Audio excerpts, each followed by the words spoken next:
السلام علیکم ورحمۃ اللہ وبرکاتہ۔ آج عالم صاحب نے مجھے ایسی بات بتائی جس کو سن کر مجھے ایسا لگا یہ بات تو مجھے بھی نہیں پتہ تو آپ لوگوں کو بھی مشکل سے ہی پتہ ہوگی۔ عصر اور مغرب کے درمیان اللہ کا ایک ایسا نام آتا ہے جس کو پڑھ کر بندہ اپنی منہ سے جو بھی نکال دے تو وہ دعا اللہ قبول فرما لیتا ہے۔ عالم صاحب کچھ لوگوں میں بیٹھے ہوئے تھے، وہاں جب ذکر ہوا تو میں نے یہ ساری بات نوٹ کر لی۔ میں آپ کو ڈیٹیل میں بتاتا ہوں آپ کو کرنا کیا ہے۔ یہ آپ کے صرف دعا قبولیت کے لیے نہیں ہے، پریشانی دور کرنے کے لیے، بگڑے کام بنانے کے لیے۔ آپ کا کوئی مسئلہ حل نہ ہوتا ہو، اس کا حل کرنے کے لیے عصر کی اذان آپ روزانہ سنتے ہوگے۔ اب جب بھی عصر کی اذان سنو تو سب سے پہلے آپ عصر کی اذان کو دہرائیں۔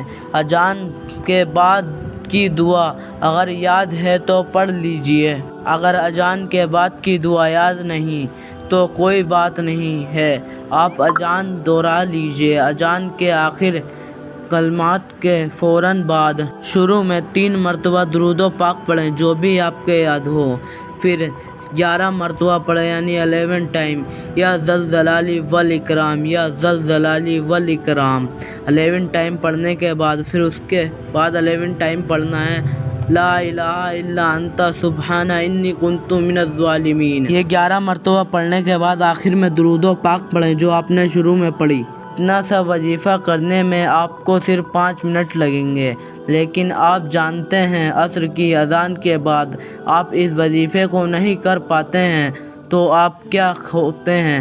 عالم صاحب نے بتایا جو شخص بھی عصر کے بعد اس وظیفے کو کرے گا تو اس کے 5 بگڑے فائدے نصیب ہوں گے۔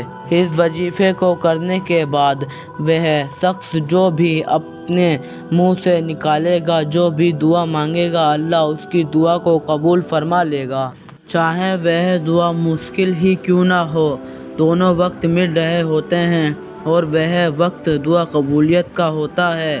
بڑے بڑے عالم لوگ اس وقت دعا مانگتے ہیں۔ پہلے فائدہ دعا قبولیت کا ہے۔ دوسرا، اس وظیفے کو کرنے کے بعد بندہ اپنے سینے پر دم کرے تو جادو ٹونا، دشمن کی چال یا پھر ہر وہ چیز جو اس کو مصیبت میں ڈالنے والی ہے، ان تمام چیزوں سے بندہ محفوظ رہتا ہے۔ تیسرا، اس وظیفے کو روزانہ کرنے والا شخص کبھی کسی کا محتاج نہیں ہو سکتا، یعنی کہ کبھی بھی اس کے کسی کے آگے ہاتھ پھیلانے کی ضرورت نہیں پڑے گی۔ اس شخص کے کاروبار میں بے شمار برکت ہوگی۔ آپ جہاں بھی تجارت کرتے ہیں وہاں آپ کو فائدہ ہی فائدہ ملے گا، نقصان بالکل نہیں ہوگا۔ اور بھی بہت فائدے ہیں، بیماریوں سے شفا ملتی ہے، پریشانی ختم ہوتی ہے، بگڑے کام بن جاتے ہیں۔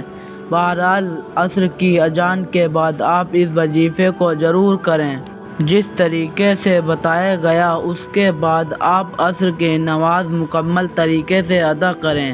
اس طریقے سے نمازوں میں پابندی کرتے رہیں۔ اللہ ہمیں اور آپ کو 5 وقت کا نمازی بنائے، آمین اللہم آمین۔ آپ بھی کمنٹ باکس میں آمین لکھ دیجئے، کیا پتہ کس کی زبان سے نکلا آمین کب قبول ہو جائے۔ ہو سکے تو اس ویڈیو کو شیئر ضرور کریں۔ جتنے آپ اس ویڈیو کو شیئر کریں گے اتنا آپ کو ثواب ملتا رہے گا، اتنے ہی لوگ اللہ کا ورد کریں گے اور آپ کے نامہ عمل میں نیکیاں لکھی جاتی رہیں گی۔ تو آپ نیکیاں کمانے کی نیت سے اس ویڈیو کو زیادہ سے زیادہ شیئر کر دیں، اللہ آپ کو اس کا اجر دے گا۔ السلام علیکم ورحمۃ اللہ وبرکاتہ۔